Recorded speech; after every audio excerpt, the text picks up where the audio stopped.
राज्यवासीଙ୍କ ପାଇଁ ଖୁସି ଖବର। କାଳିଆ ଯୋଜନାକୁ ନେଇ ବଡ଼ ଘୋଷଣା କରାଯିବା ପରେ ଏବେ ରାଜ୍ୟ ଲକ୍ଷ ଲକ୍ଷ ଚାଷୀ ଲାଭ ପାଇବାକୁ ଯାଉଛନ୍ତି। ଏହାରି ମଧ୍ୟରେ ଆଉ ଏକ ବଡ଼ ଘୋଷଣା କରିଥିଲେ ଓଡ଼ିଶା ସରକାର, ଯେଉଁଥିରେ ଭୂମିହୀନ ଚାଷୀଙ୍କୁ ମିଳିବ ଫାଇଦା। ଭୂମିହୀନ ଚାଷୀଙ୍କୁ ବି ମିଳିବ ଆର୍ଥିକ ସହାୟତା।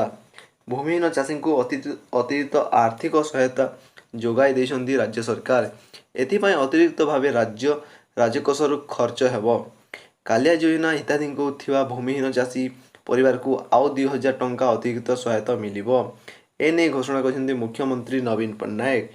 ନୂଆ ଓଡ଼ିଶାର କୃଷି ବିକାଶ ପାଇଁ କାଳିଆ ଯୋଜନାକୁ ବ୍ୟାପକ କରିଛନ୍ତି ରାଜ୍ୟ ସରକାର। ଭୂମିହୀନ ଚାଷୀଙ୍କୁ ଅତିରିକ୍ତ 2,000 ସହାୟତା ପ୍ରଦାନ ସହ ଚାଷୀଙ୍କ କଲ୍ୟାଣ ପାଇଁ ଆଗାମୀ 3 ବର୍ଷ 60,29 କୋଟି ଖର୍ଚ୍ଚ ହେବ। ଚାଷ ଓ ଚାଷୀଙ୍କ ସମୃଦ୍ଧି ନୂଆ ଓଡ଼ିଶା ବିକାଶକୁ ତ୍ୱରାନ୍ୱିତ କରୁଛନ୍ତି।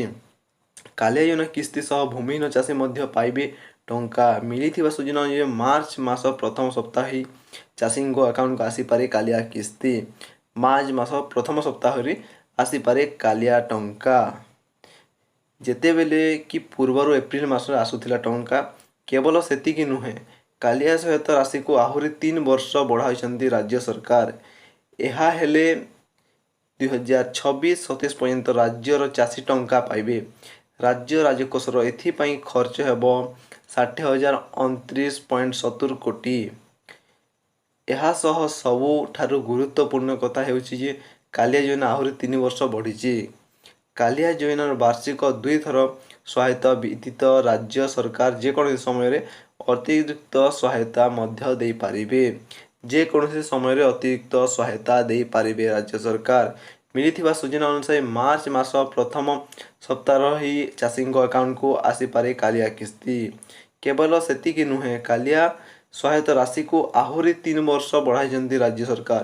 ଏହା ହେଲେ 2026-27 ପର୍ଯ୍ୟନ୍ତ ରାଜ୍ୟର ଚାଷୀ ଟଙ୍କା ପାଇବେ। 2018 ଡିସେମ୍ବର ମାସରେ ରାଜ୍ୟର ଚାଷୀମାନଙ୍କ କଲ୍ୟାଣ ନିମନ୍ତେ ମୁଖ୍ୟମନ୍ତ୍ରୀ ନବୀନ ପଟ୍ଟନାୟକ କାଳିଆ ଯୋଜନାର ପ୍ରଚଳନ କରିଥିଲେ। ଏହି ଯୋଜନାରେ ପ୍ରତିବର୍ଷ ହିତାଧିକାରୀଙ୍କ 2ଟି ପର୍ଯ୍ୟାୟରେ 4,000 ଟଙ୍କା ଆର୍ଥିକ